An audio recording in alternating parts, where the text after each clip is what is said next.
Savage Dragon number 5 from October of 1993. So previously, we had some more members join the force. Horridus, Barbaric, and Rapture have joined Dart and the Dragon on the police freak force. This is a nice little homage to McFarlane Spawn pages. We got a note here for America's favorite whistling hobo, Josh Ecorn. What else we got going on in this issue? So, just opens up with the brawl.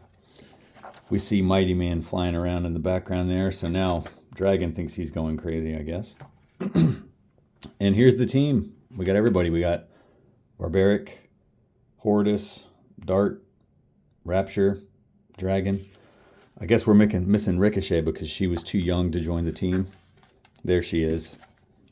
And Captain Stewart. So this is Captain Stewart. He's kind of the ringleader of this idea for Chicago to hire these freaks to join the... I call them freaks. I'm not trying to be offensive. It's just like what they call them in the comic. They're called freaks.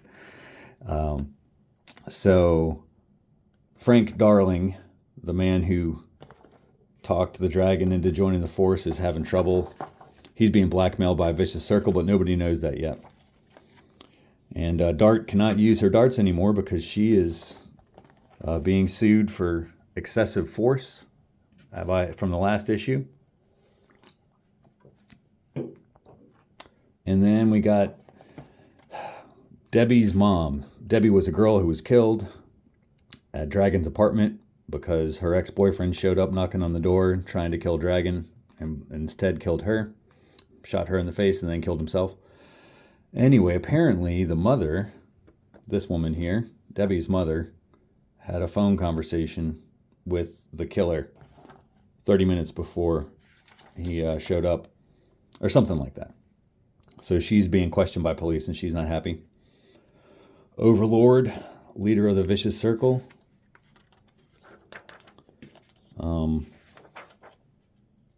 He dispatches with this dude who questions what he's up to.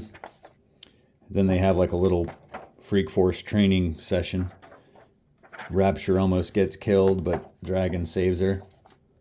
And they have a little flirtation, so that's kind of signs of things to come. Now this elderly woman is the mother of this kid, Rodney, who was like a punk rocker with a big green mohawk, and she thinks the Dragon might be her son. Let's see. All right, Frank finally opens up to the Dragon, tells him what's up, what's been going on with the Vicious Circle and the blackmail. And Dragon's cool with it. He's like, look, you fucked up, but we got to take these guys down. And we got to save you. There's a nice pinup by Adam Hughes. When I was younger, I really didn't appreciate Adam Hughes' artwork. When it showed up in this comic, I was like, where's all the cross-hatching? All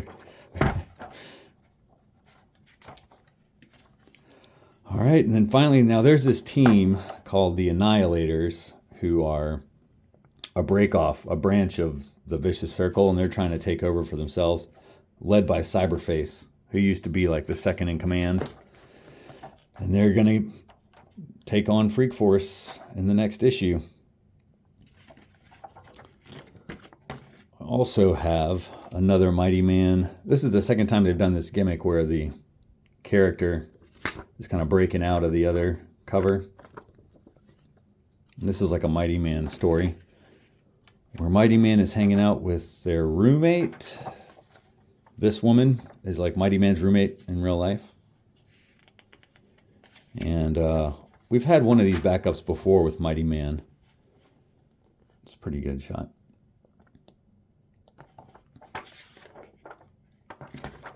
Oh yeah, this is not Adam Hughes on this one. This is David Williams and Carl Kessel. And people had issues with these backups. They were pretty pissed. They were like, we want to see more Savage Dragon. Why are we paying to see these other... Like in the future letter columns, people bitch about this. But I think it's fun. It's a cool way to kind of introduce. I mean, it's just a subplot almost for the main story, so you're not really getting any less. I guess he's not drawing it, so that's what they're upset about. That Erik Larsen isn't drawing it. I'm trying to be more specific these days. I've been watching my videos, and I notice I say a lot of just vague pronouns and don't define who the people are, so I'm going to try and get better about that.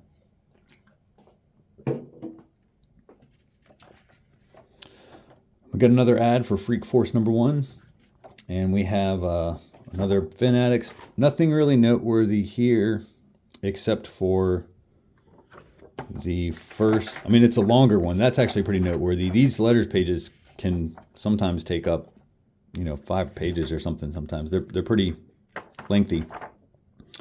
But we did have Augie DeBleck Jr. out of New Jersey writing in for the first time. And we'll see more of him on this Fanatics page. I never wrote in until recently.